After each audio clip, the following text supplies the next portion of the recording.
Originally a cheap, plentiful, and man-made substitute for ivory, celluloid, one of the earliest of plastics, made its way into the manufacture of novelties. But it had one serious defect. It could burn. Welcome to the Kill It With Fire podcast, where each episode, a group of creative practitioners and academics from different disciplines takes a look at cult, neglected or overlooked motion pictures from the last few decades of celluloid, when movies were films. I need women, I need drugs, I need drink, I need something, man. It was supposed to be an ordinary prisoner transfer. I'm a federal agent, and this man is my prisoner. So, brother, I am just like you, a prisoner of the system. But this... What can I bring you? How about a hacksaw? Only kidding. was no ordinary prisoner. I went and slipped some acid in your mineral water. What did you say? Hey, don't you worry. I'm not going to let you trip alone. I dropped a couple of tabs myself. In the next 2 days, John Buckner, FBI, It's cute, isn't it? will have his identity stolen. You know who you look like? You look like me. John Buckner, FBI. His freedom taken away. Wait till they find out how I escaped from the feds. His career destroyed. John, we don't like to look foolish. And he owes it all to one man, Oh! Huey Walker. You know what your problem is? You like me, but you won't admit it. 20 years ago, he wanted to change the world. It takes more than going down to your local video store and renting Easy Rider to be a rebel. Today, he'll settle for just one guy. They flushed my head down a toilet. Oh, yeah, well, blame me for everything. Dennis Hopper, Keifer Sutherland, Flashback. Once we get out of the 80s, the 90s are going to make the 60s look like the 50s. A friend from the 80s is taking a fugitive from the 60s on a little trip, or vice versa. That's the tagline for the film that we're discussing today, which is Flashback, directed by Franco Amurri in 1990. Shall we have a round of introductions? Pete, this was your choice of film. Would you like to go first? My name's Peter True, writer, lecturer, watcher of films, and rememberer of films through this podcast. Well, I'm glad you say that, because you remembered this one, which I'd completely forgotten about. We'll come on to first encounters with it later. I think that's something we'll talk about a bit later. But I'd utterly forgotten about this one until you mentioned it. Mark? I'm Mark Hall. I'm the face of the podcast, being the youngest one here, I think. By many years. Yes, by many, many years. Current student, writer. That's about it. That's all I have. That's all I identify as. That's all she wrote. Yeah. That's enough, babe. Hey, less of that. AD, would you like to go next? Yeah, I'm Adrian Mills, lecturer, raconteur, bon vivant, an all-round podcaster extraordinaire. Or something like that lives. Yeah, there you go. That's me. I teach games. I'm Paul Lewis, polymath. It's polymath and cinephile. I'm just going to keep it short and sweet and leave it at that. Yeah. Flashback. Pete, do you want to provide the synopsis? This was your choice of film, so you can have the honour, my good sir, of synopsisizing Flashback. Well, the tagline says a lot of it, really. So we've got. That's a cop out. Well, no, there was a comma there, or some sort of punctuation. So you've got a sort of aging, forgotten hippie, Dennis Hopper, which is fantastic casting, and he's being taken in by a young yuppie FBI agent for a crime he committed 20 years ago, fun ensues on the way to prison.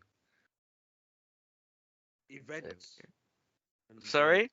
Events and chicanery and yes. so on take place, don't they? Of course, yeah. Tomfoolery in its most heightened sense.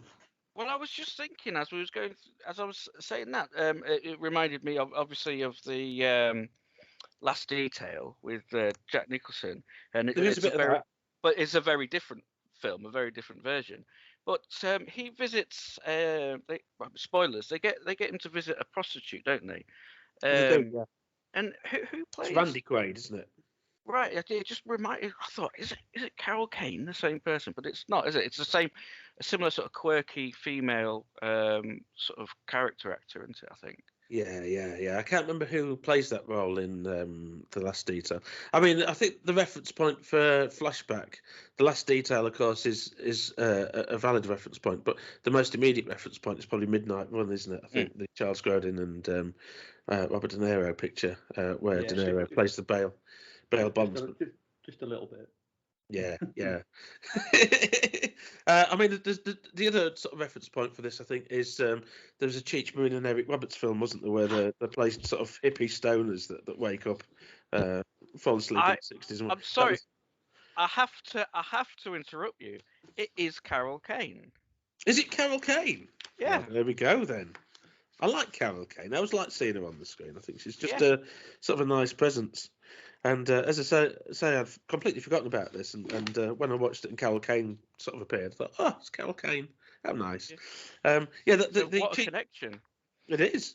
Yeah, the Cheech Marin film that I was thinking of was Rude Awakening. Cheech Marin and Eric Roberts, two hippies that wake up after sort of a blackout in LA in 1989. I mean, the other sort of film of that era that this seems to take inspiration from is that Sidney Lumet picture, Running on Empty, with River Phoenix, where his parents are fugitives, aren't they? Radicals. Domestic terrorists, or however you want to spin it, but that's a more serious kind of look at the long-term effects of the counterculture. But there's quite a few films of that. We'll come on to that a bit later. I think that looked at the sort of the impact, the fallout, the counterculture, and the evolution from the hippie to the yuppie, if you like. But we'll come on to that a bit later. But thank you for the synopsis, Peter. It was very good. Sorry, it sparked off a random sort of rabbit hole of Carol Kane being a prostitute in a similar-ish film. Well, she's not a prostitute in this, to be fair. No. But yeah, the cat. Sorry, Mark. What was that? She kind of is. No, she's a hippie. No, she's not. That's free love, man. And she's I'm thinking of the wrong person. You're thinking of the woman on the train. You're thinking of the girl on the. Oh. Well, we'll talk about that a bit later, because that scene's quite problematic, but we'll come on to that a bit later, I think. I was thinking of the only other woman in the film. Just a little. Yeah. You are right there, yeah, that is true. So what about first encounters with the film? Peter, would you like to go first? Well, again, these films that are coming up, the ones that I've seen before, tend to be these things that I sort of would leave the video recording all night, because I was young. I would go to bed early after doing my homework, and then I'd put the video on long play, and then I'd just sort of see what was on there, and this was one of those things, and I remember just being taken aback completely, because at a stage, maybe still am, where I was sort of a middle ground of knowledge about films, where I just sort of knew some bits, but I didn't know all, who directed everything and all this sort of thing. But here was Dennis Hopper, who was in Easy Rider, playing a washed up sort of hippie that people had forgotten about. And here's me as a teenager thinking, oh, no one appreciates like Easy Rider and the rebellion of the 60s and stuff like that. Yeah, I did. I was on about, but I was feeling a little bit of it myself, like you feel disenfranchised and stuff with everything, don't you, when you're a teenager? And I was just like blown away that it was art imitating life and stuff, and everything was here, that the world moves on, and Dennis Hopper is playing this ex-icon, And I think we'll probably come on to the Hopper connection later, but I think really as well, when you look at this in terms of Hopper's body of work, I mean, I know my mum particularly was a bit of an aging hippie, and at the time she loved Easy Rider, and it's one of those films that I was exposed to quite young. I think probably through a TV screen. I would imagine that I would sit down and watch this. Yeah. And But she became very sort of disenfranchised with Hopper at some point in the 80s because he came out, didn't he, as a Republican? He came out with his support of Reagan and Bush, and this film it feels a bit like that's very much a part of the texture of this film, and that transformation that his character undergoes. He sort of walks in as Hopper from the 60s and comes out as Hopper of the 90s. You know, this guy that played the villain in Speed, and, you know, with the slick hair and you know, I mean, I will admit I'm an unashamed fan of Hopper's work, you know, regardless of his, you know, his the way that he reinvented himself in the 80s politically and so on. But I mean, the other thing that happened to him in the 80s was that he sort of cleaned up his act, didn't he, in the early 80s? There was that incident with the Russian dynamite death chair in 83, and after that he went into rehab and was in and out of psychiatric institutions, I believe, and he sort of came out at the end of the 80s sober, but sort of a different Dennis Hopper to the one that had entered that decade, I think. But we'll probably talk about this later, I think. Well, I think that's part of the thing of the film as well, because a lot of people won't get that impact, you know, because I was obsessed with Easy Rider and stuff like that. But other people would see him from Speed or Space Truckers and, you know, stuff like that, you know. Yeah, I think I think if you come to this film and some other Hopper films after you've seen Super Mario Brothers, it's not. Yeah, it's a different kettle of fish, isn't it? I think. AD, what was your first encounter with Flashback? Okay, so my first encounter goes back some time, sort of thing. It was about 1:15 yesterday afternoon. I never heard of it. Never heard of it. Never seen it. Have no history with this film whatsoever. So I saw we were doing Flashback. I was like, okay. My only thing with Flashback is the old Mega Drive game, which I'm presuming this wasn't a version of. So I thought, you know what, I'll avoid everything. So I don't know anything about it. I don't even know who's in it or anything. So I just stuck it on and watched it. So my first encounter with it was absolutely, you know, clean slate. I had no preconception going in of what this was going to be. I didn't even know what it was.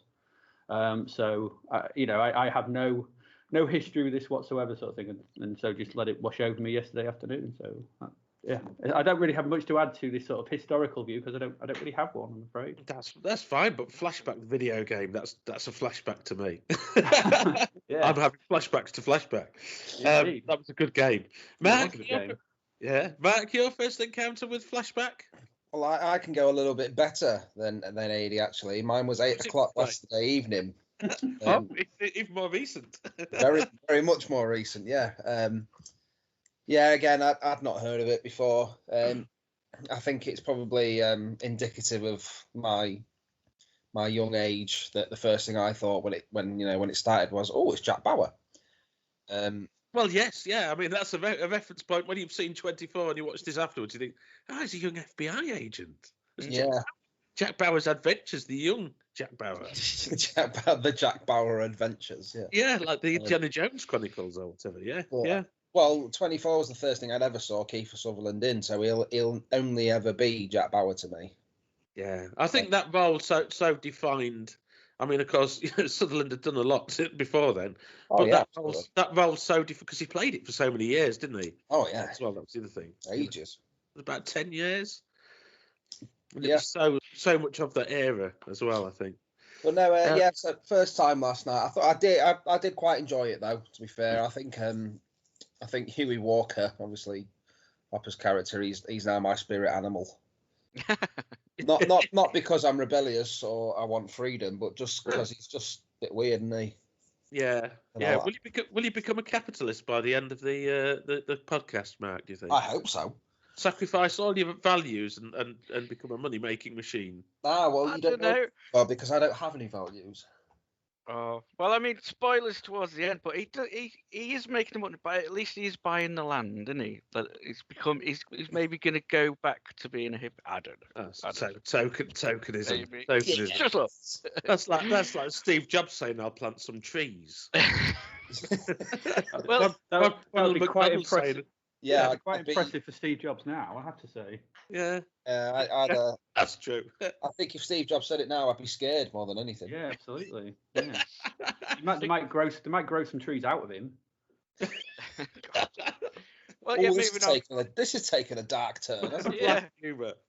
Well, I think as well with saying about the 24 and Keifer Sutherland, is the flip side of that Dennis Hopper casting, because you've got Keifer Sutherland, who was like, you know, Lost Boys and what was the other thing, Young Guns, you know, sort of rebellious characters and things. And again, people would have maybe come to this film thinking, oh wow, he's playing straight, you know, by the book sort of company man sort of thing, and it would have been quite a shock for people watching the film.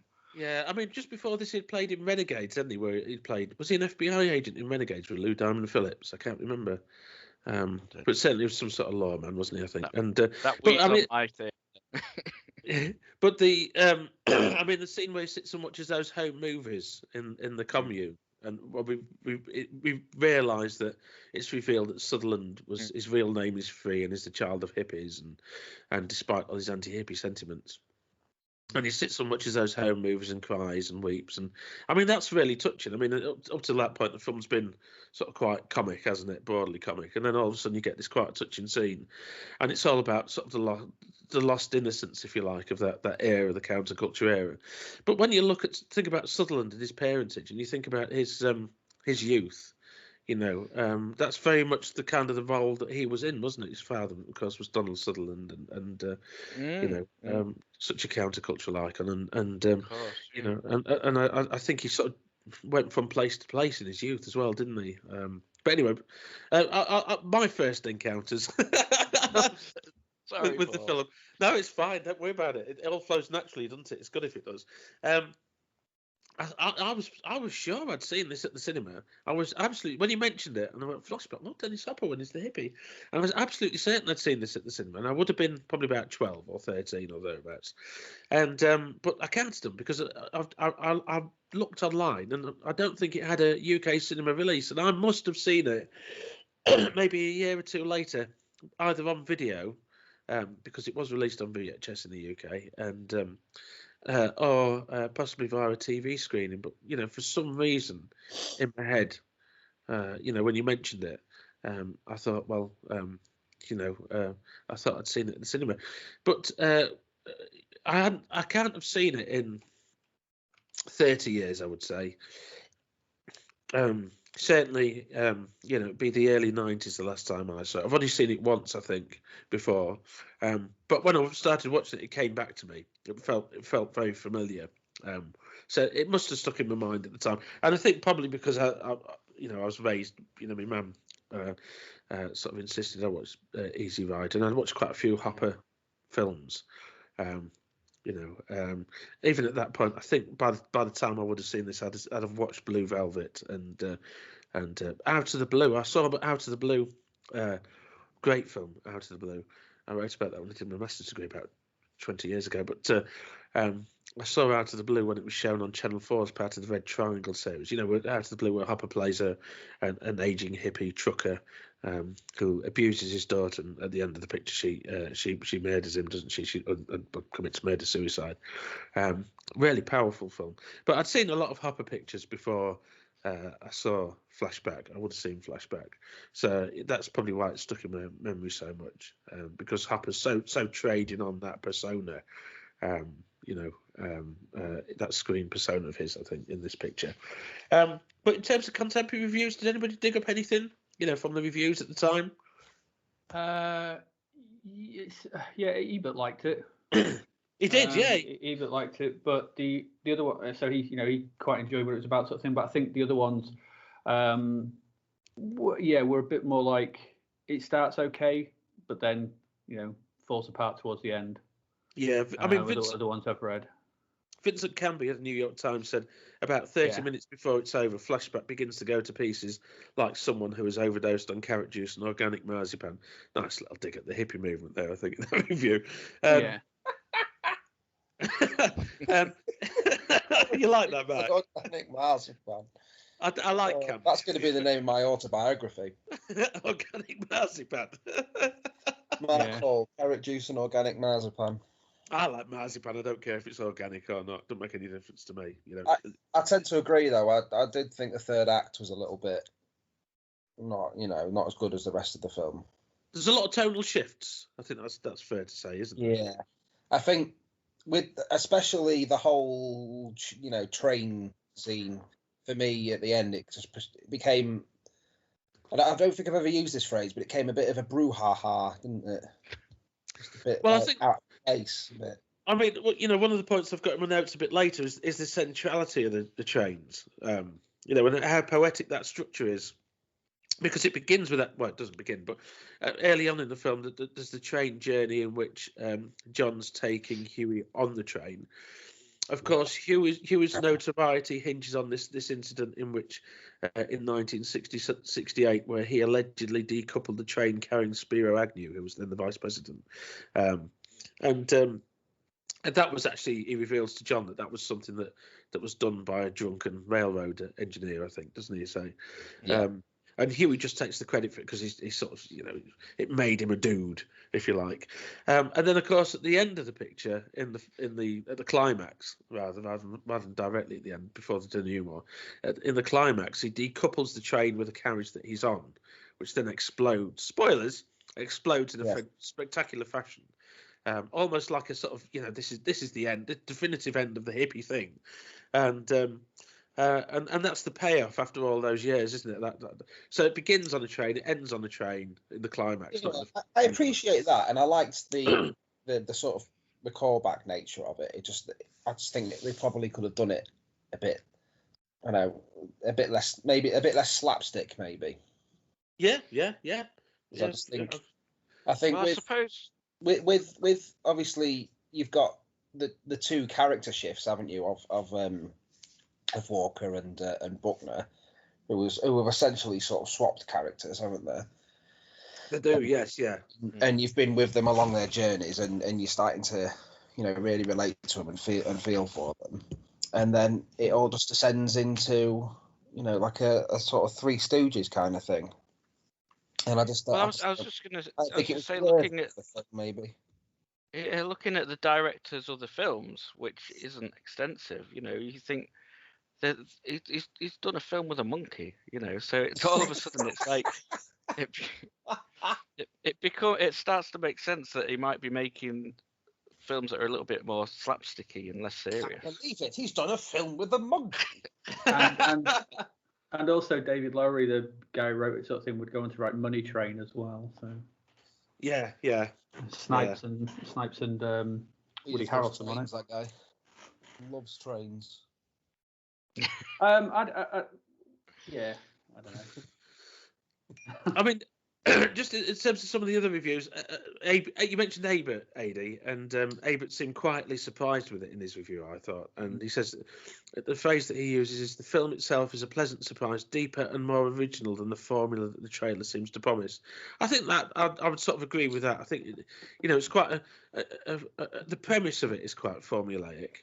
When you think of it's sort of Midnight Run, it's sort of The Odd Couple, on the Lam. It's sort of The Defiant Ones, isn't it? That Sidney Poitier, Tony Curtis picture. But I think it's given a bit of depth by the casting of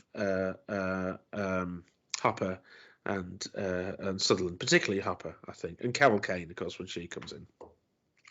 Carl Williams said in his review that Dennis Hopper appearing as an aging radical in handcuffs is somehow just sad for those who remember the actor's rebellious politics and spirit of creative invention in Easy Ride. And that seems to be the general tone, I think, of a lot of the reviews, that the contemporary reviews that I looked at. And, that was kind of, I know that was my mum's feelings about Hopper at that point in his career. We mentioned Franco Amurri's work with monkeys. For which he is known. I think it's, in terms of personnel, Amurri only made 2 American films, didn't he? I do believe. There was this and Monkey Trouble with Thora Birch and Harvey Keitel, and what a terrible film that was. And but before that, he'd made 2 features in Italy. There was Il Ragazzo del Pony Express, which I don't know anything about that, to be honest with you. I can't find any information about it. There's not even any reviews on IMDb or Letterboxd or anything like that. Certainly, I've never seen it. And Da Grande, which was the inspiration for Big. I didn't know if you knew that. You know, Big, Right, yeah, I know. Tom Hanks picture. Yeah, it was inspired by this Italian film that Amurri made called Da Grande, where there's a child wishes himself as an adult, essentially. And I wonder if that was his entry into Hollywood. That, you know, Da Grande was the inspiration for Big, and you know, somehow that got him into sort of making these two Hollywood pictures. This one and Flashback and Monkey Trouble. And then after that, he went back to Italy, and it was TV, like Italian TV, which is I will admit I've not seen any of his. I've seen Da Grande many years ago, but you know, his subsequent Italian TV stuff. What about David Luffery? Do you know about that? I mean, you mentioned AD. I think he wrote Money Train. He did. I mean, previous to that, he'd written. I mean, his biggest film before that was the risible Star Trek V, The Final Frontier. Yeah. So he'd done the screenplay for that sort of thing, which I think all told is probably the worst of the Star Trek films. So, you know, it's the one that Shatner directed, isn't it? Yeah. So, but previous to that as well, he'd also done the quite interesting Dreamscape. I don't know if anyone remembers Dreamscape. I remember Dreamscape.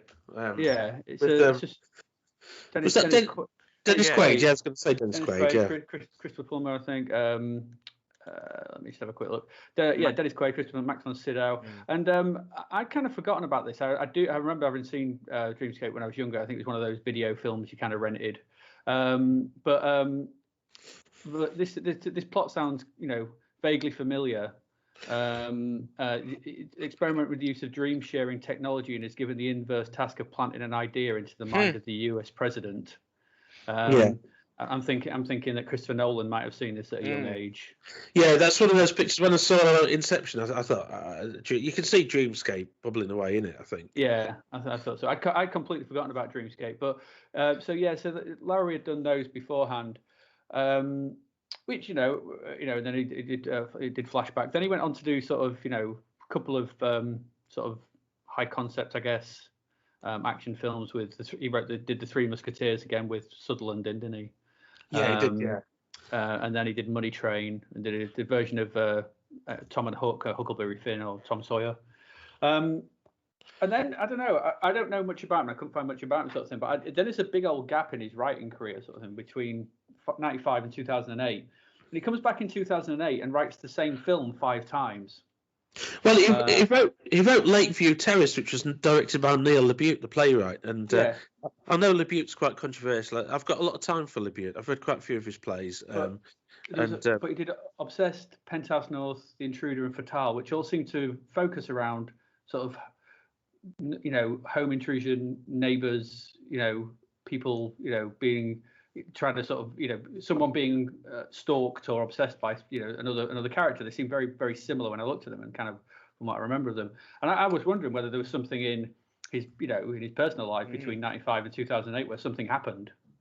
Yeah, I mean, I don't know a lot about him. I do know, like I say, about Lakeview Terrace. I was assumed that LaBute wrote that, to be honest, but I was surprised when I sort of looked and it was credited to Lafrey.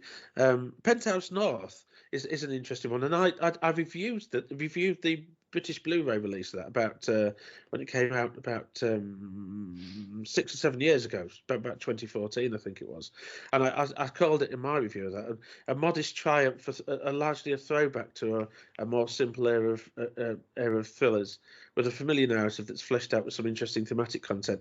It's quite an interesting film, that, because that's Michelle Monaghan plays a photographer, war photographer, combat photographer, who's blinded in an incident in Afghanistan. She's not quite convincing as a combat photographer, but then she comes back and she's threatened by Michael Keaton. And there's a bit of shades of that Yuppie in Peril, you know, the Pacific Heights Michael Keaton picture, where he plays sort of a tenant in that house that's being rented out by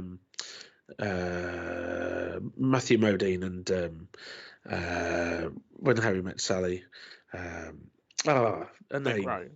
Ryan, yeah. Pretty sure it's Meg Ryan. And but there's a bit of that, and there's also a bit of Wait Until Dark, the Audrey Hepburn picture where she's been terrorised, she's a blind woman terrorised in a home by Alan Arkin, isn't it? And also See No Evil with Mia Farrow. So that Penthouse North worth checking out. If you've not seen it, it's also known as Blindsided. But yeah, I vividly remember that because, like I say, I was asked to review that for somewhere about 6 or 7 years ago. But yeah, I mean, like you say, a lot of these are variations on a similar theme, aren't they, AD? And it's sort of is it something that's relevant to love, or is it something that is just sort of exploiting a trend?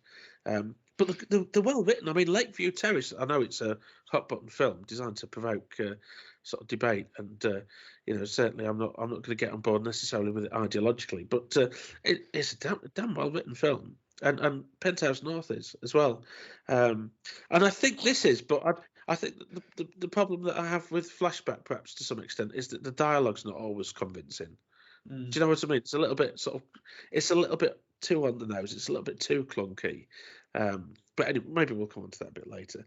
I did miss another big early one I wrote out, which was Passenger 57, which was Wesley Snipes again. Yeah. But I saw that in the pictures as well. And Money Train. It's just another Die Hard film, isn't it? Passenger 57. It is, yeah. There was Terminal Velocity, wasn't there? And there was that executive decision. Yeah, Under Siege 2. Yeah. Ad infinitum. Sudden Death with Van Damme, wasn't there? But I was surprised when I looked at the personnel involved in Flashback, and it's photographed by Stefan Zapsky, who shot Edward Scissorhands, Batman Returns, Ed Wood for Tim Burton. He also photographed Last Exit to Brooklyn and Charles Play 2, of all things.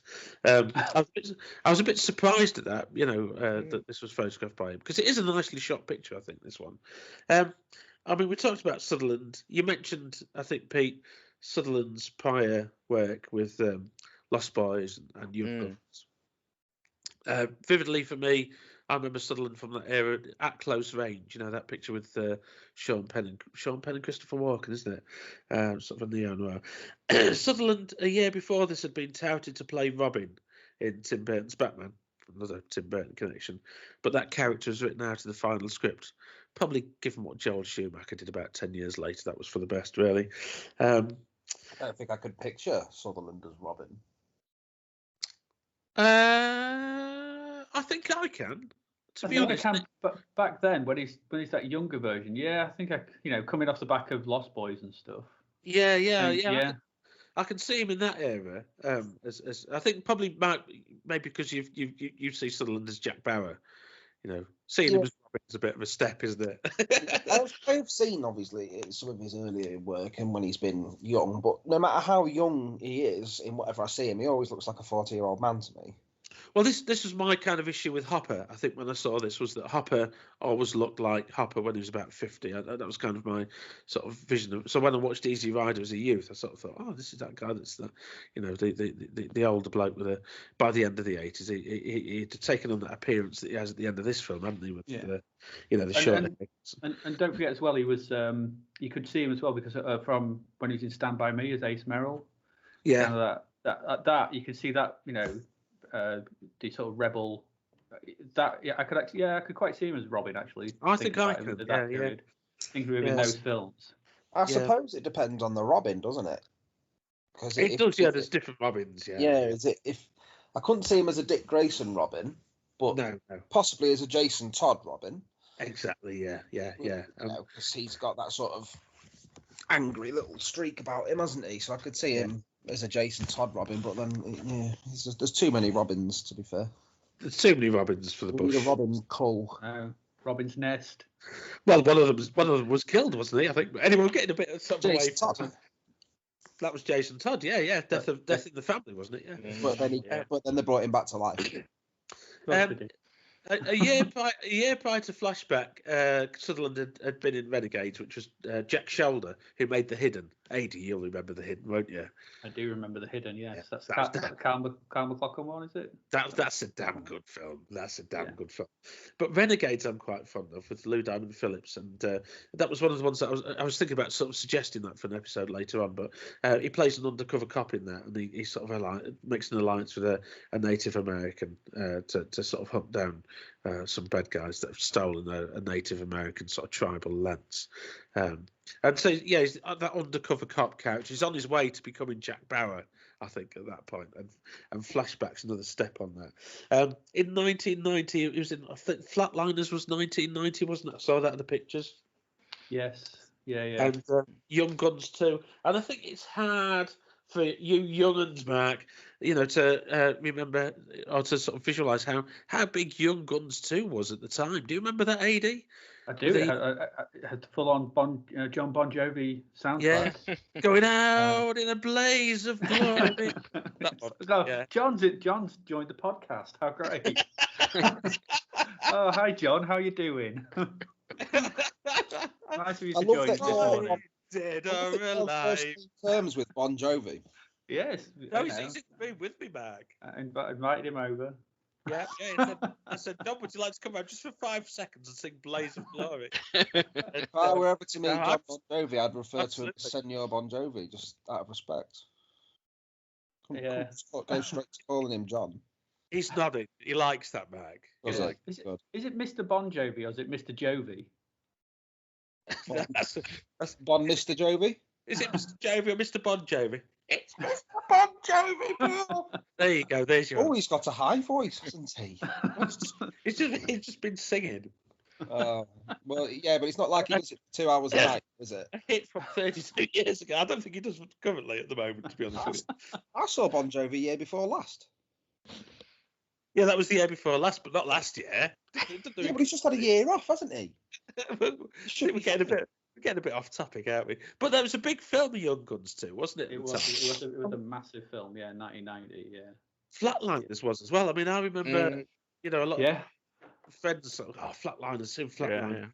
Yeah. And I wasn't that impressed with Flatliners, to be honest with you. I thought it was all right. It's grown on me over the years since, but it's Chewbacca, isn't it? It's a bit all flash and little substance, I think.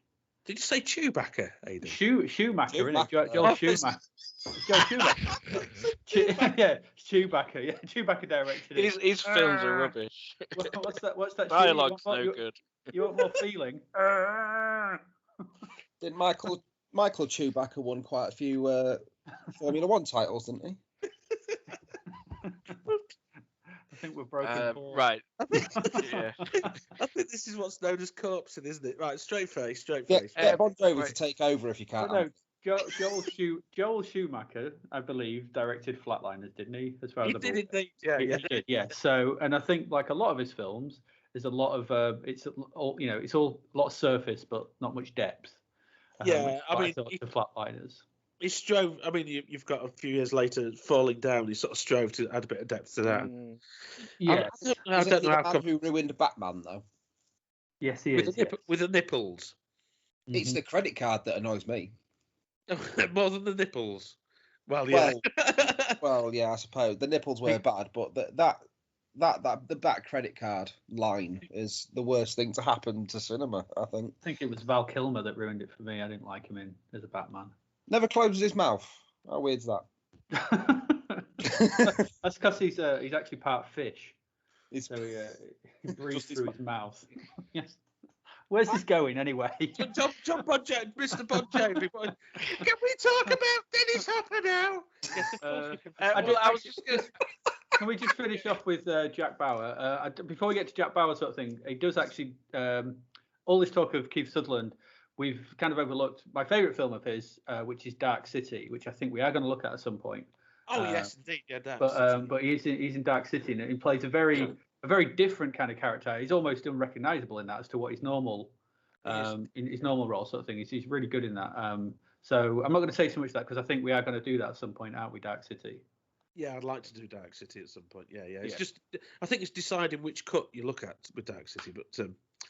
Whether it's the director's cut or the original theatrical cut, because they're very different, aren't they? So Dennis I think, Hopper. I was just saying with Keifer Sutherland as well. He did a film Crazy Moon, 1987, which was it's got some elements. Again, you've got actors who can sing, or you've got actors who can ride motorbikes, and if they can do either of those, if they can do either of those, then they do them in as many films as possible.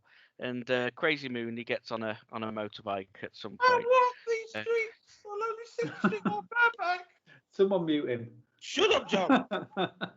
Good Lord. Cancel Bon Jovi. Just because you've had a haircut doesn't mean he... Actually, Bon Jovi's kind of done the Dennis Hopper thing, hasn't he, with his cut off his locks? He has, but at least he stayed Democrat. Yeah, leaves us nicely onto Dennis Hopper. Yeah, what do we think about Hopper? I'll just get my. I'll go here, sort of thing. Dennis Hopper. I everyone knows Dennis Hopper. And obviously, Easy Rider sort of thing. But, looking through his list of films that I did sort of thing, I realized I'd really not seen very, very many of them sort of thing. And my relationship with Dennis Hopper is pretty much Easy Rider, Blue Velvet, Speed. There's not, this. I mean, he's done loads, and there's probably other things, 250 films. Yeah, and obviously, Super Mario Brothers, which we'll just, gloss over somewhat. But I was looking through his list of films, and he pops up in, he's in Rumblefish, Apocalypse Now, and then I remembered, he's in Apocalypse Now, and he's the photojournalist. I remember that. But I was just looking through his film list sort of thing, and I was like, none of these are sticking out to me. And I think Dennis Hopper has somehow become, and I think it's probably because of Blue Velvet, he's become this sort of iconic, crazy character, that he kind of plays sort of thing. I've got a huge gap for some reason sort of thing, which is kind of strange because it's looking at the amount of things he's done. He's actually in 24 with he is in the first season, wasn't it? I think in the first season. So I know Dennis Hopper and I know of him, but looking through his films, I have such a big gap there. So if you want to talk about Blue Velvet, hey, anything else? I mean, the thing about Hopper was that, of course, up until sort of 68, 69, when he made Easy Rider, he was an actor, and he acted in a lot of stuff. And there was he had a sort of a disagreement with Henry Hathaway on, I think, was it the set of From Hell to Texas, and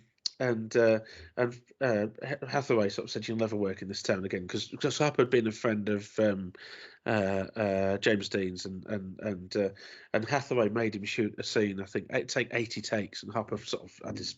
James Dean had only recently passed away, I think, and Hopper sort of blew up at Hathaway, and Hathaway sort of got him blacklisted really until the late 60s, and then he appeared in sort of various different Cool Hand Luke and Hang 'Em High and True Grit as often as like a heavy or a second heavy in these westerns. And then of course he directed Easy Rider, which is a breakthrough film. And then he made some really interesting films as a director. The last movie, I mean, I know people say, it's self-indulgent, it's pretentious.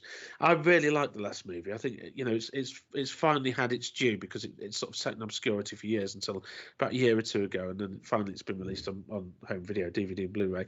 Out of the Blue, I'm a massive fan of Out of the Blue. Like I said earlier, I wrote about that from a master's degree, and that's kind of again about the counterculture, the fallout from the counterculture. Colours, he directed Colours, about the LA gang violence with Robert Duvall and Sean Penn. Great film. Catch Fire, which wasn't so good. And the year that this came out, Flashback, he directed The Hot Spot with based on the Charles Williams book, Neo Noir, with Don Johnson and Virginia Madsen and Jennifer Connelly, which is a really good film as well. But I mean, in the 70s, he sort of played some really sort of edgy roles. Mad Dog Morgan, and as you say, the photojournalist. A lot of these, from what I understand about Hopper, he was stoned or drunk and stoned while he was sort of performing these roles. And then in the 80s, he Rumblefish he was in, the Osterman Weekend for Peckinpah, and then at some point in the early 80s, he'd been in and out of psychiatric wards and rehab. And it culminated in an incident where he attempted the Russian dynamite death chair act. I think it was 17 sticks of dynamite in '83. And Richard Linklater's talked about this because it was some sort of festival, and Linklater was there, and he witnessed some of. And there was I can't remember which film it was, but there was a screening of a film, and I think Hopper sort of sat in the audience, and it wasn't his film, but he just provided a running commentary over it. Do you know what I mean? Talk about prescient for the ages of DVD and Blu-ray and that kind of thing. And after this Russian dynamite death chair act, we basically blew up this cardboard chair that he was sitting on. And as I'm sure you know, it depends on where the pressure of the sort of dynamite sits. It's got to blow away from you and you're safe. But then he made some really strange choices in the 80s, didn't he? And Texas Chainsaw 2, you must have seen that, Ada. Oh yes, yeah, Texas Chainsaw 2 that, yes. Left the end. Yeah, I think Weird. that was one of those films where I was like, when I kind of went back to it, I went, Dennis Hopper's in this. Oh, good lord. Yeah.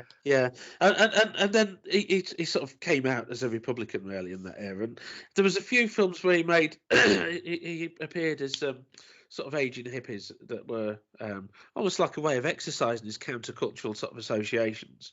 There was The River's Edge with directed by Tim Hunter, which is a really good film, where Hopper is cast as this pot-dealing ex-biker, one-legged ex-biker called Feck, whose stories sort of bewitch the local kids. He has a story of murdering his lover, a woman, many years ago, and getting away with it and being on the lam for 20 years, and sort of lives in this shack with a blow-up sex doll for company, and and that's kind of a step on the way to this idea of this guy, this ex-biker that's committed this heinous act and he's been on the lam for 20 years is a step to Flashback, I think, in River's Edge.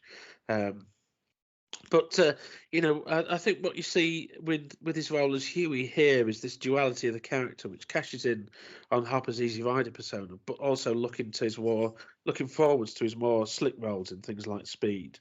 And that transformation takes place in that scene on the train, doesn't it, where Huey convinces John that he slipped LSD into his drink of mineral water. John's this kind of Reagan supporter that carries his own salad dressing. I mean, what says more about a character than carrying your own salad dressing, on a train trip? And then he convinces John that he should drink a bottle of tequila to counteract the bad trip. And then while John's stoned out of it, Huey sort of steals his clothes, doesn't he? And so he comes out with his haircut, and it's that transformation of Hopper in the blink of an eye from 60s Hopper with the long hair and the beard to 90s Hopper, with this. It's like Mr. Ben, I think. Dennis Hopper does Mr. Ben. He goes into the cubicle on the train, doesn't he? And he comes out a different guy entirely, the villain of Speed. You've got the motivations of Hopper's character in this film, which appear at the outset to be idealistic, but as the story goes on, we realise that he's motivated by selling his memoirs, isn't he? His 60s idealism really is revealed to be a capitalist ruse. And as I said earlier, some people felt, and you can get that from the contemporary reviews, some people felt the same about Hopper in the 80s. He was seen as a bit of a sellout. He had an extremely productive period in the 70s, but essentially burnt himself out and got clean in the 80s following that incident with the dynamite chair, and stepped back from the art world because he was also an artist and photographer, wasn't he? He was a painter. And someone suggested that some of the sort of data that I digged into, the research that I looked at, suggested that was because he felt frustrated because he hadn't really got anywhere in the art world and sort of decided to step back from it. I mean, you could say as well that perhaps, and I don't want to fall into that stereotype, but I don't want to fall into that stereotype. I don't want to sort of reinforce that stereotype. But maybe with Hopper, you get the feeling that perhaps his real muse was the drugs and the booze, and when he went clean, it sort of stripped him of that source of inspiration. And he also became a Republican in that era as well, or outed himself as well.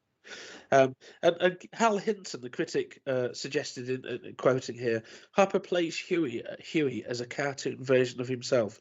He's playing his own legend, which, in addition to being grotesquely square, seems a tad immature. And he also suggests that the performance qualifies less as acting than as self-cannibalism, which I think is a nice way of putting it. And at the end of the film, of course, he comes out, and you think he's dead. He's been annihilated in this spectacular explosion of that train carriage. But Sutherland goes into the City Lights bookstore, doesn't he? And he finds Hopper's book, Huey's book, sorry, I should say, which is what's the title of the book, Pete? Can you remember? Flashback. It is Flashback. It's the book, yeah. It's revolting something, isn't it? Revolting for 20 years or something. Something along those lines, isn't it? And he opens it up, and there's a dedication to John Buckner, isn't there? And he comes out, and Hopper's standing there in a white suit. I mean, nothing says more 80s excess than a white suit. It's sky and a diamond earring as well. Exactly, and a limousine. The transformation, big white limousine at that. It is a white limousine, and the transformation's complete. At the end of the picture is a Reaganite capitalist, isn't he, or Bush era capitalist, really? But yeah, I mean, I don't know how you felt about Hopper's sort of depiction in that picture, Pete. Well, as you were talking there, it just made me think. So you've got Easy Rider, Dennis Hopper, Easy Rider versus Space Trucker and Waterworld, things like that. Is it sort of like a Malcolm McDowell sort of A Clockwork Orange, then fast forwarding to things like Tank Girl and stuff like that, where it becomes a caricature sort of. Yeah. And all those. I don't know. Dare you say worthy films of the early years have sort of been forgotten, and But yeah, I mean, I don't know. I mean, I mentioned it before, but is it possible that he's playing this at the end? He's playing the system. He's got all his money, but what he's really going to do is go back to that commune, buy it, and live with her with the curly hair. Yeah. And Kane, yeah. Yeah, and just live out his years just with love and surrounded by hippie stuff.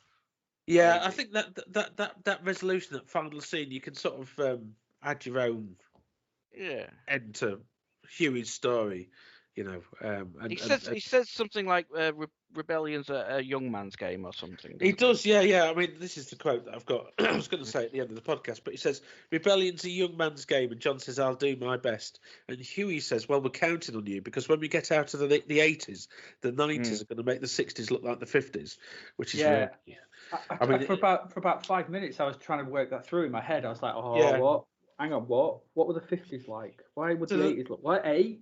Well, the 50s were square, weren't they? But when you think about the 50s, there was rock and roll, there was the birth of youth culture, so they weren't as square as they appeared to be on the surface. There's a lot of unpacking to do in that sentence, I think, to be honest. The 90s are going to make the 60s look like the 50s. They're going to make them look square, or they're going to make them look square on the surface, but really radical. I think that was one of those lines that they wrote when, that's a good line, that sort of thing, with no concept of actually trying to work it out. I think it just was like that. I think you're right, Peter. My take from this sort of thing was just the fact that there's the whole notion of as you grow older, you grow more conservative, supposedly. So there is that to his role, and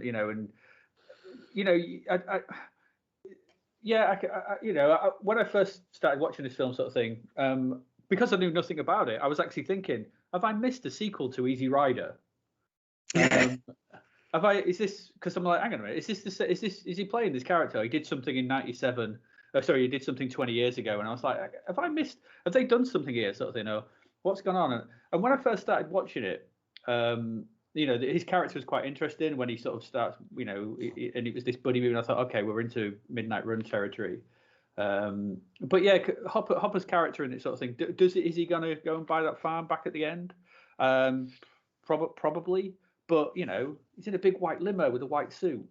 But he drives it. He gets the guy to sit in the back. He says, "Oh, I'll drive." It's not all bad. He's just kidnapped his driver and driving him out to the middle of Oregon. I'm sure the guy don't want to do that. Jack a little bit. Guy's probably terrified in the back when he drives him out to some weird hippie commune in the middle of nowhere. Probably think they're going to eat him. There's maybe an element of. Well, I mean, just to jump on that, Adi, I mean, my reference point for that ranch, I think of the Spahn Ranch, and that was kind of, where Manson's sort of crew hid out. And mine was the Texas Chainsaw Massacre film, but yeah. I mean, when Huey, I think Huey's clearly modelled on Abby Hoffman, the member of the Yippie movement, who was the member of the Chicago 7, who had been charged with inciting a riot following anti-Vietnam War protests in '68. And he also got in trouble for he interrupted a Who concert, didn't he? The concert by the Who. And expressed his support for, is it David Sinclair, the leader of the White Panther movement, for which Pete Townsend, hit him with his guitar to get him off the stage, get the fuck off my stage, I think was the phrase that he used. And Pete Townsend denies this, but apparently there were many people that saw it happen. But Abby Hoffman continued to be a figurehead for the anti-war movement, and in '89, just a year before this, he died of an overdose, barbiturate overdose, I think. And famously, when he was sentenced in 1970, Hoffman told a judge to try LSD and offered to set him up with a dealer I know in Florida, was his phrase. But I think, when we see Huey in those early sequences and the FBI guy, is it Cliff DeYoung, isn't it, that plays John's boss, Sutherland's boss, says, really, and it's revealed at the end that he was the FBI guy that Huey escaped from in the '60s, and he says, really, this extended sentence is just because he embarrassed us, and he humiliated us, and it's a bit of a token, really, a symbolic gesture, and I can't help but think of Manson. I have to say, as much as it's characters clearly modelled on Abby Hoffman, I can't help but think of Manson and Manson's sort of lengthy sentence, and I don't want to get into the ins and outs of, how complicit he was in those crimes, but, kept in jail for 50 years before he pegged it the other year. And there's a bit of Manson about. There's that more than Abby Hoffman. There's that manicness, I think, in Hopper's performance, isn't there? I think that's he resembles Manson more than Hoffman. I think physically too, in terms of his stature and sort of the wild eyes and so on. I'm hearing silence now, and I'm not outing myself as some sort of child.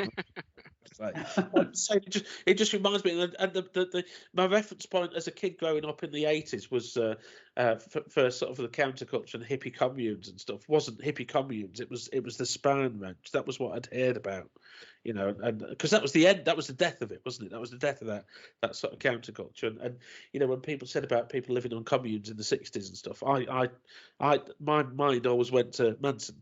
Because I'd seen Helter Skelter, I think, probably in the '80s. But I think the other thing about Huey is that with that figure, it kind of cuts the teeth of the '60s counterculture because it presents it as tricksterish and sort of harmless in a way. Huey's a comical figure, really. Even the thing that he did in '68, which was this attempt on the life allegedly of Spiro Agnew, was not something that he'd done. He'd just taken credit for it. And there's that moment at the start that sort of acts as an index of this, when there's the guy on the train, the conductor, and he's black, isn't he? And Huey says to him, I'm a soul brother just like you, a prisoner of the system, man. And from that point onwards that this character is not to be taken seriously. And it's sort of in some ways the film feels like and Copper was probably cognizant of this, I would imagine, at that stage, when he'd come out as a Republican and so on. But the film feels like a recuperation of those radical values, sort of making that era, the radicalism of that era. Figures like Hoffman appear sort of comical and sort of tricksterish. But the film sort of kind of, and this is what we talked about earlier, those tonal shifts. Later in the picture, when John sort of visits the commune and Maggie shows him the home movies, it becomes genuinely sort of a moving, nostalgic gaze at that era because he's watching those home movies, and we see that happy childhood that he seems to have with his parents, who he's completely disowned because being the youthful rebel that he is, he's become a conservative. He's become an FBI agent. He's become a supporter of Reagan, and he's completely divorced himself from his parents. But when he's watching those home movies, there's that, you see him genuinely. It's very sort of good acting by Sutherland. I think that is feels very method, and there's a sense of peace and nostalgia for something that's been lost. And then he has the transformation. He comes out wearing the tie-dye T-shirt, doesn't he? Do you know what I mean? I think there's also the element that like Maggie is that she's like, when he's saying, oh, that about the train and stuff, that's the only thing I was remembered for, and she's like, hey, please tell me you don't really believe that. It was your words. It was, and again, there's a seriousness to it. Like, there are like different messages in the film. It seems sometimes it looks like it's totally sort of satiring. I don't know if it's the word. The hippie movement, but then sometimes it really feels like it believes in it and is nostalgic for it, because he's saying about the power of his words and how what his words actually meant to people. Yeah, I think you're right, Pete. You probably said it in a much more concise way than I did. But it oscillates between the two. Sorry, Aidan. No, I was just going to say I kind of agree with Pete. There are some moments in the film that do actually genuinely work, and when like I said, I'll go back. When I first started watching it, sort of thing, it felt very Midnight Run. I thought, okay, it's going to be a bit Midnight Run. When they got onto the train and they started having that conversation about, do you like Reagan? Do you not? What happened to your father and all that kind of stuff. And there was these two characters sort of building out from each other. I was kind of hoping that in my head sort of thing, I was thinking, you know what? I wonder if this film is just these two in this train carriage just talking. And by the end of it, he does take him in and maybe they've just found some common ground, whatever. I thought that could have been quite a nice character. I didn't know what to expect from this film. I think that would have been written by Harold Pinter. Aidan. Yeah, probably, yeah, sort of thing. But I thought that was quite an interesting, thing. Could have happened, or a bit more of that. Then that whole sequence happens with the nurse or the woman sort of thing, and that I was like, oh, this is okay. This is a bit ropey, should we say? Can we stop with that?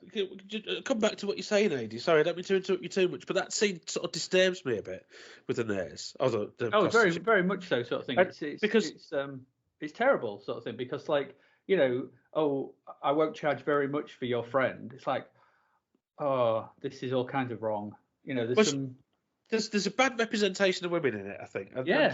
Awful. The act is terrible. Because they're at the bar, aren't they?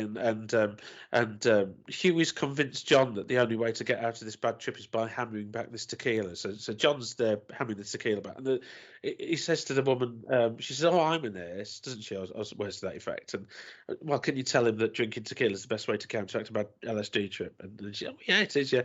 And then she sort of meets them outside the carriage, doesn't she? And Hopper's Huey, I should say, is he sort of asks her how much she charges, doesn't he? Really, and then she goes in, and Sutherland sort of like, and the way that it's framed as well is quite sinister. I think it's played for laughs, but I find it really troubling. That he's laid out on the floor, plastered, and then she comes in and she sort of straddles him and she strips his shirt off and says, "Oh, you're so macho." Sorry, I sound like Kenneth Williams said, "Oh, you're so macho." She said, "I do this for free, but your friend's paying me." And while he's out of it, he's hammered. She rapes him, and it's kind of, and I watched that and I just think, who in the right writes a scene like that and thinks that even in the 80s, But it has that sort of comedy kicker in it when it's almost Benny Hill like where it's like where she leans forward and his legs pop up.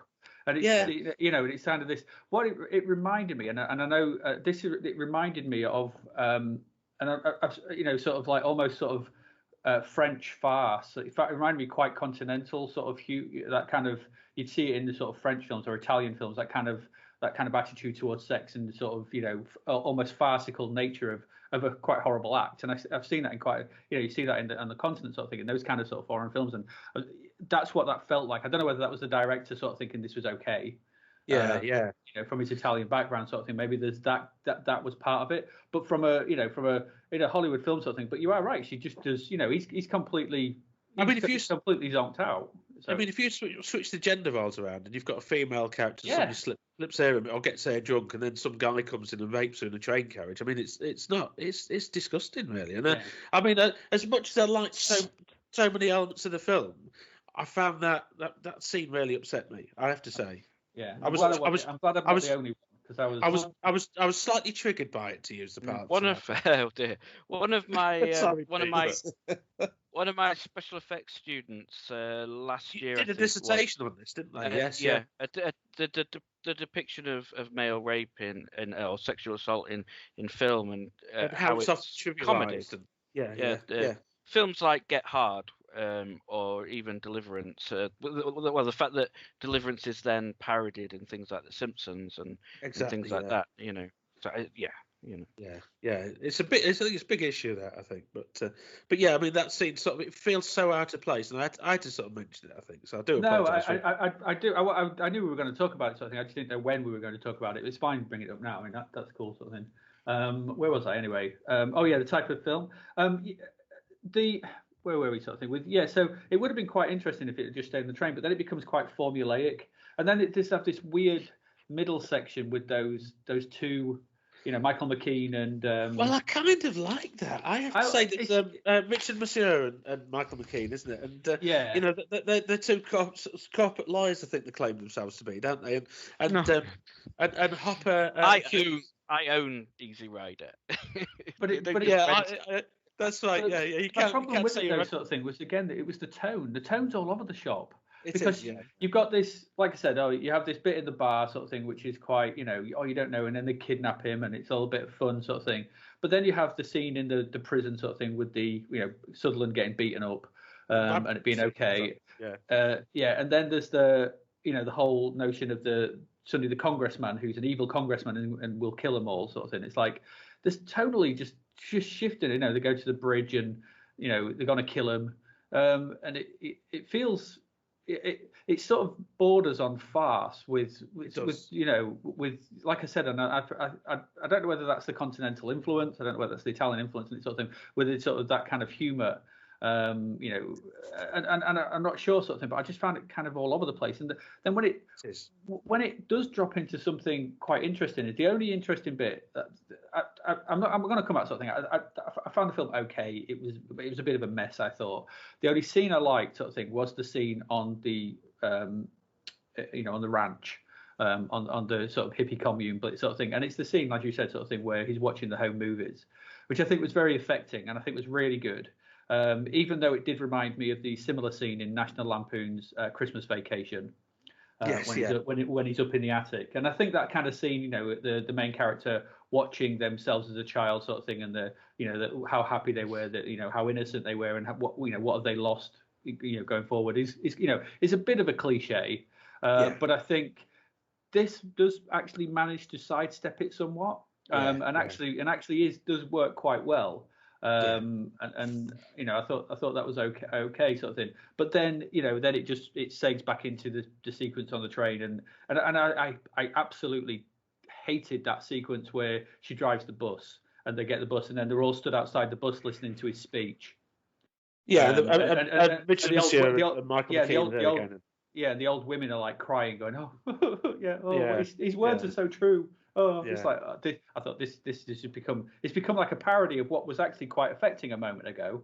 And that's what I couldn't get from this film. It flip flopped from, you know, tonally, message wise, how it delivered it. It was just all over the shop. And then the ending when the Chekhov's gun of him actually managing to decouple the train. You know, because obviously we've told you he's going to do that, so he's got to do it. And then he just turning up at the end and you know, getting on his bike and riding away sort of thing, and that really long extended credit sequence, just riding off to nowhere. I don't know. It just felt like a bit of this film for me was a little bit of a mess, I thought. With one good scene in the middle. Yeah, maybe less than the sum of its parts. I mean, the scenes with Monsieur and Michael McKean. I mean, I watched it and I sort of mentioned Monsieur. My first reference point is The Thing, where he plays Clark, doesn't he? He does. Yes, he does. And I was sat there watching that's Clark, because I hadn't checked the credits. That's Clark. You've got to watch him. Yeah, you got to watch him. Yeah, and but these guys play two corporate lawyers, don't they? They're suckered into assisting Huey. He uses sort of reverse psychology to get them to free John. He said, "Don't risk your comfortable lives for some hippie and listen a litany of comforts, widescreen TVs, jacuzzis." I mean, it's a good sketch this on SNL or something like that. You can imagine it, can't you? Don't miss those. And one of them says, "We don't have to sit here and be insulted by some fascist," you know. And it's this idea with these two privileged guys sort of going on about fascism. And I mean, that scene, like you say, it flip-flops all over the place, but it feels very current, that scene, I think. It feels very current, people of privilege speaking about oppression that they have never experienced. Do you know what I mean? Yeah. So I don't it's think a it's- little bit, isn't it? Because he says to him about getting into their BMWs, and then when they kidnap him, Yeah. that's what they're driving, isn't it? They're driving a BMW. Exactly, yeah. And I smell pig, one of them says, you know, and it's the kind of the classic thing of middle-class kids walking home from school saying, come on, park, you know, and we've all seen that happen, haven't we? No, because I respect the police. I didn't say we've done it, Mark. I said we've seen it happen. I think so. You know, bit of a comment on those middle-class radicals. Sorry, Pete. And Huey calls them, and I like this line, that he calls them the Abbott and Costello of the me generation, doesn't he? You know. Sorry, Pete. You were going to say. That's all right. It just it sort of brings me back to some of the things we were saying before, attached with the end and things like that. That element of it being a young man's game, but also the idea of when we do sell out and things like that. But sort of just brought up to mind The Big Chill, where the part of Quite the recent. It was sorry? recent. The big chill was quite recent, wasn't it, at the time? No, This was- the one of when that happened. I thought you meant now. But yeah, but the end sort of message, or part of the end message of that, seems to be, you know, yeah, we do change, and we are rebellious when we're young, and we're not evil people just because we've sort of grown up a bit and changed, you know, at the end. Yeah, I just thought it was there's the message of the passing of the flame, isn't there? The passing of the torch. You know, from Huey to Sutherland, to Free. To Free. And that was the other thing as well. Him actually being called Free almost made me go, It's like, hang on. Here's my nose, and it's a bit on it. It made. I wrote a note when I started watching it as well, thinking, because I watched this originally, and like I sort of hinted at, I was this wannabe hippie and stuff in some kind of way when I was a teenager. You know, the idea of Fandango and stuff, where you drive off into the desert and just sort of find yourself and everything. You know, but I made a little note in the margin, sort of when I was watching it, thinking, I wonder if now watching it, you know, as a sort of in a middle class sort of role as tutor and all that sort of thing, am I now going to side more with the You've done FBI your agent? anti-radicalisation training, haven't you, Peter? You know, just like, am hippies. I going to start thinking, oh, shut up, Hopper's character, you know, you should be going to prison, you broke the law, you know. But thankfully I didn't completely. But I think it's just an interesting idea. I thought you should have got the chair, but you know, I'm not too harsh. Like Charles Manson just thrown to rot in a jail cell for 50 years. But yeah, I mean, it's an interesting. And that ties into that theme that's depicted in the film, this sort of relationship between the parent generation and youth, isn't it?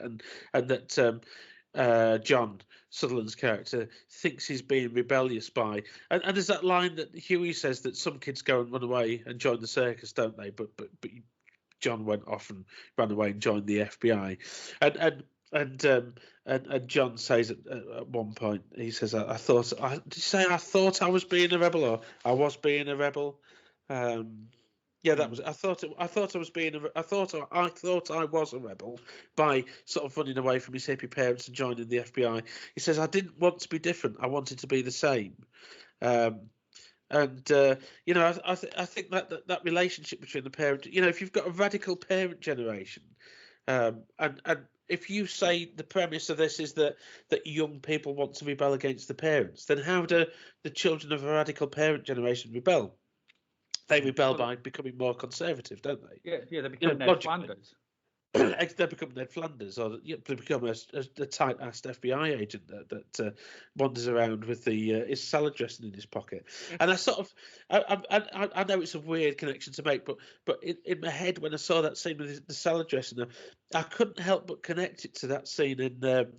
Have you seen Bullet to the Head with the Walter Hill picture with Stallone, where he pulls out that bottle of bourbon out of his hip pocket? You know, I mean, we've gone because I think he's an FBI agent, or he's a cop, isn't he, of some kind? And we've gone from cops that sort of pull out salad dressing as an index of the sort of adherence to the Reaganite formula, to cops that pull out sort of booze. Back again, full circle, you know. And he's got that digital watch as well, hasn't he? With his with the alarm that tells him when to take his and it's hard. Yeah, his vitamins. And Huey says, "Does it tell you when to take a piss too?" And Mark, it's probably hard for you to think how much of a thing those digital watches were. You know, it's a bit like the car phones when we talked about delusion, isn't it? You know, where people I had a digital watch. Well, I'm sure you did. You are far younger. When I were a lad. Far younger than I. but they were a big thing, weren't there? Sort of an index of, you know, you had the little ones with calculators. There's that one in Dragnet, isn't there? The Dragnet movie with Dan Aykroyd and Tom Hanks, where he's watching his television. Can you remember that that Sony watch from the 80s that had the TV aerial that you put up your jacket sleeve or something? I mean, I remember seeing adverts for it, but I never saw one in person. What was I going to say about that parent generation? And you know, there's a lot of the same tunes on the track that we hear on Easy Rider. We've got Hendrix, haven't we, all along the Watchtower, and when they're driving about in the bus and it's all rusty in it with the sort of prints on it, the painting on it, the murals on it, and they're driving about in the bus, and we've got Born to Be Wild, haven't we, and so on. One thing I do like about, sorry, Adi, were you going to say something? I was just going to say, I thought the interesting thing was we had, I mean, the main, obviously the main band that's used is Big Audio Dynamite, which obviously grew out of the Clash, didn't it? Yes, and sort of thing was, and I always thought that Big Audio Dynamite were a bit of you could see sort of, I mean, the Clash were this, you know, rebellious, you know, we all know what the Clash were, sort of thing, part of this punk movement sort of thing, but were quite a bit more than that, I always felt, sort of thing. And then I never felt Big Audio Dynamite were a bit more the softer, more acceptable version of the Clash. And that's you kind of see, again, sort of thing, there's that parallel between, you know, what was and what now is at the end of the 80s, beginning of the 90s. So the use of them, I thought, was quite an interesting, I don't know whether that's exactly what they meant, but their own history. Or, you know, is it Mick Jones? Is it Mick Jones in Big Audio Dynamite? I think so. So their history sort of thing of that transformation from the Clash to Big Audio Dynamite was something that almost paralleled what the film was talking about. Whether that was meant or not, I don't know. But you know, I know Big Audio Dynamite were a political band. I know because that was their sting. But they delivered it in a much more, shall we say, sort of mild-mannered way, I think, than what the Clash were. Yeah. So whether that's I don't know whether that's just a lucky byproduct or something. I don't know, or whether it was, you know, purposeful. Because they do the actual song at the end, don't they? That freeze over the end credits. Indeed. Yeah. So just thought I'd mention that. There you go. No. A bit of music history as well. I mean, you know, my reference point is that sort of that picture Target with Matt Dillon and Gene Hackman. There's that line where Matt Dillon says to Gene Hackman's his father, isn't he, in that film? He says, "Your generation blew it," and Gene Hackman says, "Don't worry, yours will too." You know, and you get that vibe from this picture, don't you? As well, I think that's something that I would say. I mean, those early. What I find interesting as well about the sort of the attempts at satirising Reagan's America. Huey makes that joke about Reagan's autobiography. I mean, at this point, bearing in mind that Hopper had sort of already sort of solidified his support for Reagan and Bush. But Huey jokes about Reagan's autobiography. It has parallels with Huey's own autobiography as well, doesn't it? There's that relationship between, you know, this autobiography of Reagan, and he says why the sudden interest in politics. But at that point, of course, Hopper was a Republican, quite sort of outspoken in his support for the Republican Party, and John expresses praise for Reagan. He uses that sort of age-old statement. He turned the economy around. Yeah. And Hopper says in response, "You've got poor people living in the streets, man, and the rich they're living at the Betty Ford Clinic." And I kind of like those little asides about, you know, that Reagan-Bush era, if you like. Yeah, there's the good line in there. It says, "Oh, you've made two classes. There's the needy and the greedy," or something. Exactly. Which I thought was quite nice. And that was in that sequence sort of thing where they were sat on the train, and I was thinking, you know, is this what this is going to be? This is actually quite interesting. Yeah. You know, sorry, go on. No, sorry, go on. No, sorry. I was just going to say something else that I like was that opening montage, the 80s excess. You've got credit cards, you've got Coke. Oh, yeah. You've got health clubs, you've got condoms. Oh, yeah. All this sort of montage of stock footage, all the things that you remember from the 80s. You know, and I really like that montage. I think that's quite a clever sort of. It sets the tone, doesn't it, for the era? I think. Again, I thought that was obviously.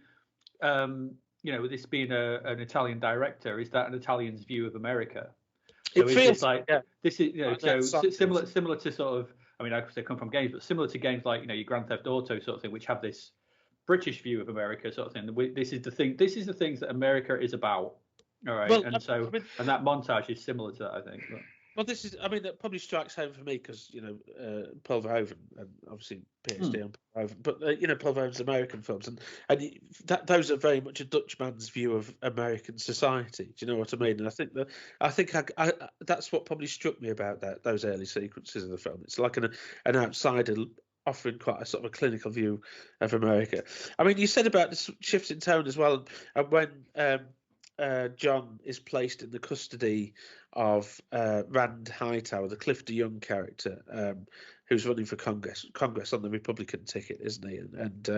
And this is after Hugh has switched places with him, and he's convinced Hightower that John is actually an army deserter, and he realises that sort of tight-ass sheriff who represents the establishment is cruel because it gives it what I call the Rambo beating, because it reminded me of that scene Rambo, where Brian Dennehy sets upon Stallone in the cells. Yeah, a few bits of that story reminded me of the Rambo First Blood, sort of the police presence and how they are, the manhunt sort of thing. Exactly, yeah. And Rand realises his mistake at one point, doesn't he? He says, they told us you were an army deserter. And John says, well, really, does that justify the cruel beating he was given? And that sets the seed for John's transformation later, I think, when he watches those home movies and comes out in the tie-dye T-shirt. But as you say, AD, I'm not sure whether it all pulls together. In retrospect, you can look at it and say, well, I can see how that's led to that. But at the time, it feels very disconnected, I think, discombobulated, I think, in many ways, like a film of many scenes, which sounds awful stupid, but you know what I mean, like a film of vignettes. Yeah, it's like the scene in the when they're in the dark in the forest and he gets him to put all the mud on, and it's like, I pulled a joke on you. It's like, get on with it. Yeah. The world's blackest mud, I might add as well. It's the darkest mud. Darkest mud I've ever seen in my forest. life. It is creek mud, remember, specifically indeed, creek mud. Probably polluted by all those Reaganite chemicals. Mud from a different planet. Toxic waste. Polluted by toxic waste, Mark. Have you not seen Return of the Living Dead Part 2? Toxic Avenger or something. Talk about 80s satires. Toxic Avenger. Oh.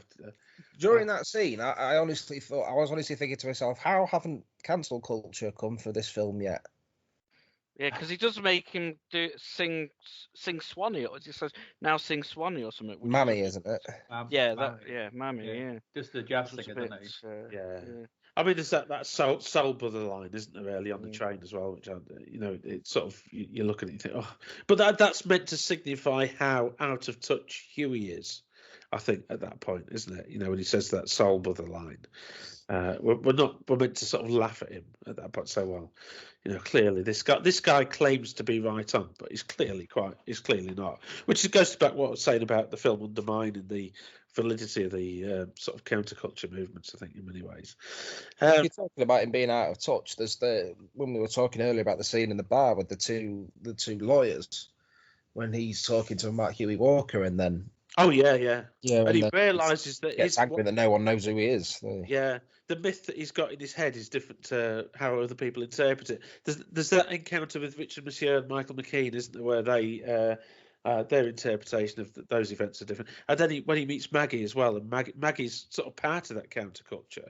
I mean, you can sort of dismiss the two guys in the bar, Barry and Hal, as being sort of fakers, if you like, bourgeois fakers, that the privileged guys that are sort of pretending to be radicals. But then he encounters Maggie, who's a part of the same generation as he, and she has remained true to the values of the counter. She lives. Sorry, AD. So I was just going to say, because obviously we're not really mentioned Carol Kane. I thought she was the best thing in this. Oh yes, she's really good, and because like you said, I think she just feels genuine in that role. I don't know, she doesn't have to do anything above and beyond sort of thing, be slightly hippie-ish and everything like that. But whether that's Carol Kane, I don't know. Obviously, I'm not I don't know, but she comes across as that scene, which all ties into that whole, watching the video, sort of that whole sequence just feels more grounded and a bit more real. It felt like it felt like the film was actually trying to, taking a step back and hang on a minute, let's just get away from the farce and the silly bits, and let's actually look at these characters and see where they were and what they did. And Maggie's character, Carol Kane's character, is clearly the catalyst for all that. The showing what he was and where he what he's lost, and sets him free again. But yeah, I really liked it. And I really liked that sequence. So hats off to Carol Kane. She's really good in this. I think she is, yeah. I mean, this is kind of round about the era when she was in Scrooged, wasn't it, as the Ghost of Christmas Past? And, yeah, because I only know her from Bride. Scrooged and Princess Bride. That's all I know her from. So yeah, I mean, she's in so many things that you probably remember if you sat like Jumping Jack Flash. I mean, I vividly remember that Ishtar, and she's in so many sort of pictures. I've deleted those films from my internal hard drive in my brain. There's no room for Ishtar. There's no room for Ishtar in my head. No. I just went delete trash can with them. Like you said, Pete, she's in The Last Detail as well. We were sort of talking about the similarities with Last Detail. She did that, and I'd forgotten about It Was Her in The Last Detail, and Dog Day Afternoon, and Annie Hall, and she's like I said, whenever I see sort of Carol Kane on the screen, I go, "Oh, it's Carol Kane." She was in When a Stranger Calls Back. You can't have deleted that from your sort of your AD mnemonic. When a Stranger Calls Back. Don't know. I don't ring a bell. Maybe I have, sort of thing. Maybe I just did a grand old delete of loads of films I don't need. You remember the original When the Stranger Calls? I mean, she was in that, of course, as well. Very, very vaguely. You should go back and check that out. That's the I hesitate to call it a slasher. It's more of a thriller picture, but she's a babysitter and they realise that the phone calls are coming from in the house. Oh yeah, so I remember the opening sequence. Yes. Yeah. Yes. I said the sequel When a Stranger Calls Back first because it's just a bit of a joke really, but yeah, she's in both of those. That's a good picture, that one. I mean, Mark, did you have anything that you wanted to add about Flashback? How do you feel about the hippies and the FBI? The hippies and the FBI. Well, it's difficult because sort of most. Again, we make reference to me being the baby of the group. So most. That's why I asked you. For most films and stuff that have come out in my era, in my generation, sort of go a long way to poking fun at that sort of counterculture, and we sort of only really have the very stereotypicalized view of the hippies and whatnot. So it was nice for me to watch a film that's a bit closer to it, if you know what I mean. It still had obviously all the same sort of iconography and the same sense of what it is. But yeah, I think we've as my, I hate saying my generation, but my generation's become a little bit more desensitized to it, and then with the FBI as well. Everything we feel about the FBI is that we don't trust them because they're the liars, aren't they? They're the big Uncle Sam who. Tell me, Mark, as a young man, does it bother you when the kids refer to the British police as the feds? Because I had a student that did that once, and I had to sort of explain to them, we don't live in America, we don't have a federal sort of police force. Yeah, it does a bit. I mean, you can call them the Rozzers and the Blue Meanies, and there's all sorts of other names you can use, but they technically are not feds, mate. Yeah, it does annoy me. It annoys me that a lot of American sort of nomenclature and stuff has wormed its way into our vernacular a little bit. But I mean, we say about me being a youngster, but I am 31. Well, in relative terms, I mean, you just that is. Well, this film came out the year I was born. There you go then. So, but no, yeah, it's referring to our police as the feds is just ridiculous, isn't it? But it makes about as much sense as these middle class corporate lawyers going on about how radical they are, doesn't it? I think that. Yeah, exactly. I mean, I did enjoy the film. I did. There were sort of scenes that I found a bit touching. There was one specific moment I liked as well when it's getting towards the end and they're driving that bus to the train station, and those two lawyers come out of that shop, don't they? And they've got hangovers, and their kids are pestering them for money. Yeah. You know, last night or whenever it was, you were radical hippies, weren't you? Kidnapping people and rebelling. And now you're in your lovely knitted jumpers and your kids are pestering you for $35 and all that. So I found that a bit ironic and a bit. I quite liked that little moment. But I kind of agree with AD as well. It's a very messy film. It is a little bit all over the place. And like I said earlier, the third act for me is just. It completely falls sort of flat on its face a little bit for me. I think the turnaround in character for I keep wanting to call him Jack, for Buckner is it happens very, very quickly, and he sort of abandons all of his principles and everything he holds dear to him at the start of the film seems to be completely abandoned. And for someone to become an entirely different person over the course of one film, I find a little bit annoyingly sort of unbelievable. Well, they do try and sort of explain it in the dialogue with that line that Huey says a bit earlier about the things you did, you had trapped inside you. I just provided you with an excuse to let them out. I don't think I buy it completely, to be honest with you. There was a nice little hint at the very beginning, well, quite near to the beginning, when they're on the train, and the Sullivan character says, "The 60s are over, Huey. Times have changed. They've passed you by. We can't all be flower children for the rest of our lives." And the fact that he says "we" is yeah. One of the most annoying things for me, however, is at the end where Keifer Sutherland's been shot in the chest and the leg, and he's bleeding for about 6 years and doesn't die. And his boss comes and he's sat with him and he goes, "Oh, you know, I'll let him escape. You know, this fugitive that you want in prison for the rest of his life, I'll let him escape." And his boss goes, So did I. Yeah, whatever. So you'll be fine. And at the end, he's sort of like, he's quitting and he's going, "Oh, well, your job's always open." No, put him in prison. He let a fugitive escape. Mark, what happened to you? You've changed. No, I've always been this way. You know what I mean? If it's sort of at the end, it's like, "Get out of here, you scamp." It's like, oh no. I'm probably not as harsh as that sort of thing, because there are, as much as it pains me, so there are some, that is, he quits his job, but the whole thing is blamed on the Republican senator.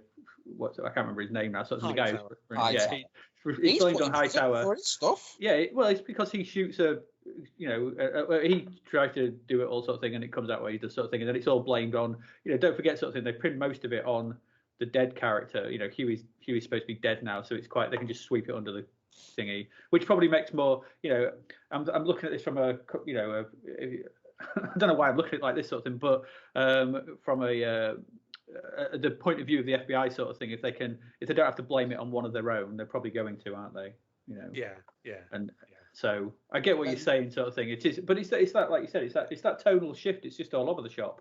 And it's the ending of a kids movie for me. Sort of, oh, everything's all right now. Yeah, well, he does go on to make a film about a monkey, so probably just ready for that. A monkey and the kid. Yeah. The procedures have been trounced.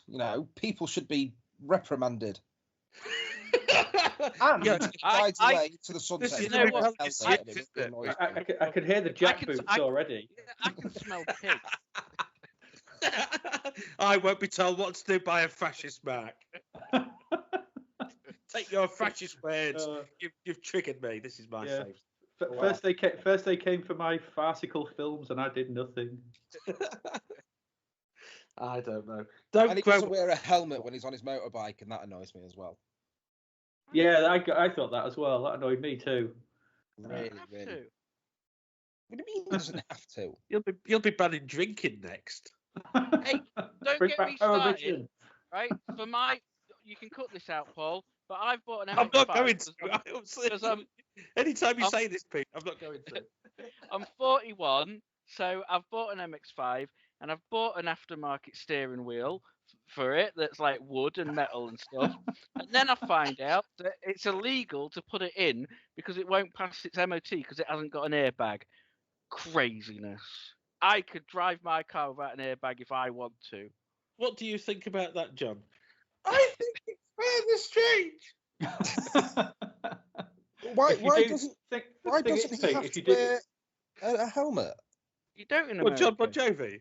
Well, you did in probably 1990s America. So you're not legally required to wear a helmet, is that what you're saying? 30 years ago you weren't, no. All right, but have you saying not seen that, Harley you're Davidson not and the legally Marlboro? required to breathe and drink and eat, but you do so. Yeah, you can't tell America. I mean, don't forget, sort of thing. We didn't actually have to wear seatbelts in our car, sort of thing, until like 80s, 90s. Yeah, cluck, click, don't forget the law. You won't remember this, man. Yeah.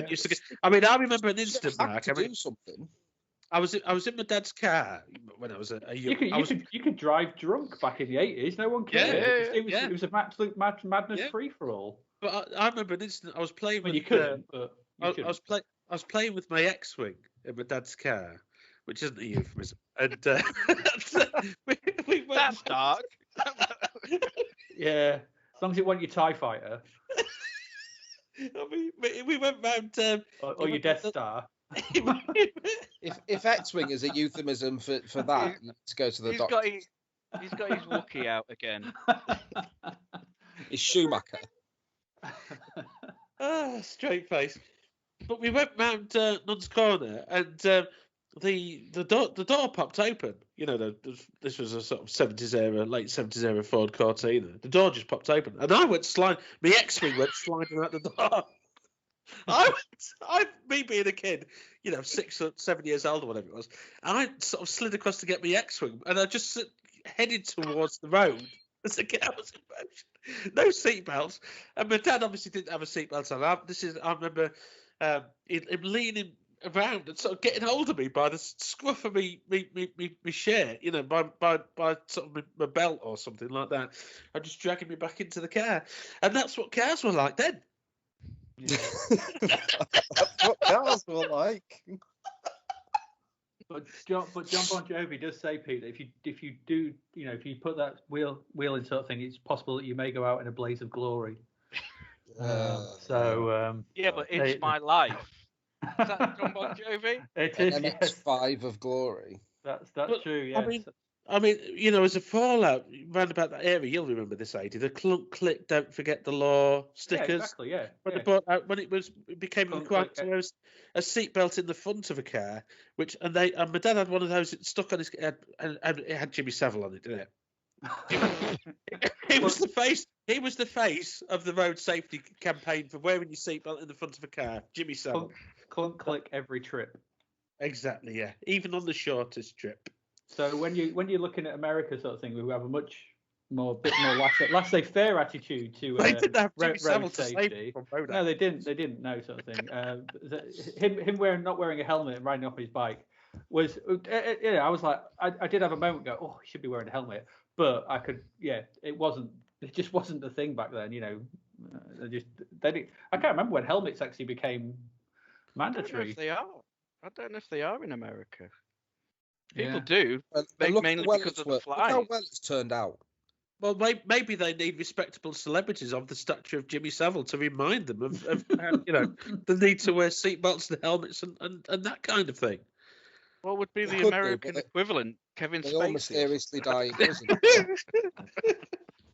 Charles Manson, maybe. No. It'd be Harvey Weinstein, wouldn't it? Yeah. Wear your seatbelt, your cycle helmet. Oh dear. Let's move on because this is going down a dark alley. Yeah. This is going down a dark alley without a helmet on. at some speed. This is like falling out of a moving car with an X-wing. Yeah, so your Dark Star clenches. Death Star, sorry, your Death Star. It was a nice run of podcasts while it lasted, wasn't it? Yeah. Cut that out, Paul. Earlier when I said my name was Mark Call, it's not. It's Oh no, it's Jon Bon Jovi. It is, yeah. You say I'm an imposter. Right. He hasn't even got an American accent, Paul. That's why the impression. That's why the impression is so good. People don't know that Jon Bon Jovi does not have an American accent and speaks like someone out of the Clangers. Yeah, most people from New Jersey don't. Jersey. Right, Paul, wrap it up. Come on. I think we should leave it there. I don't have any sort of final statements really, other than that line, which I mean, whatever it means something. We're counting on you, Mark. We're looking at you as being a young one, because when we get out of the 2020s now. Yeah. When we get out of the 2020s, the 2010s are going to make the 1980s look like the 1970s, whatever that means. Yeah, well, they were all terrible decades, so I don't know. And next time we'll need to give you a primer. Oh yeah, we're doing primer next, aren't we? That was clever. That was good. It was. If you do say so yourself. So we shall say fare thee well. Yes. Thank you very much. Bye, all. It's been a pleasure. It's goodbye from him. And it's goodbye from me. And it's don't goodbye have flashbacks to this episode. And it's goodbye from him. Goodbye. Jesus Christ. What have I done? Bye. That's bye.